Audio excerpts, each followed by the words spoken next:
ጋይስ የኛ ወጣቶች በህይወታቸው ስተት የሚሰሩትን ልንገራችሁ ዛሬ እንግዲህ ምንም ማድረግ አይቻልም። የቤተሰቦቻቸውን ኢኮኖሚ ሳያውቁ ቤተሰቦቻቸው ላይ ጫና መፍጠር።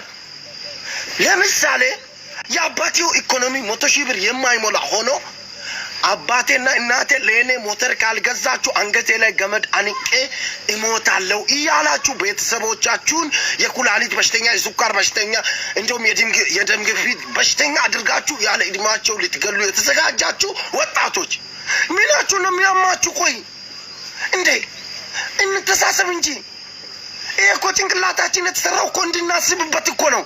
ያራዳ ልጅ የጤፍ እንጀራ በዓል ጠብቄ እየበላኝ ለኔ ሞተር ካልገዛችሁ ለኔ ባጃጅ ካልገዛችሁ እኔ ሞታለሁ ታንቄ እንትልላል። ምናችሁ ነው የሚያማችሁ? ቆይ እንዴ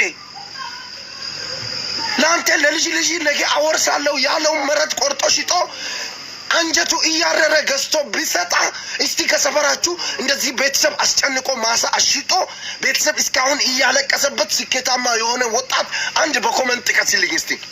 እንዴ ለምንድን ነው ቆይ በቃ ማይሆን ነገር ጭንቅላታችሁን የምታደድቡት? እንዴ ማሰብ ቻሉ። ያራዳ ልጅ አካውንት ተሞልቷል። ደግሞ ለወጣቱ ጥሩ ነገር ባደረኩ ቪዲዮ እየታየልኝ አይደለም። 5-10 ዙር ኮፒ ሊንክ ሼር አድርጉልኝ። ይመቻችሁ። ፓፓ ለቃደን ቀጥ ብላችሁ ወደ ስራ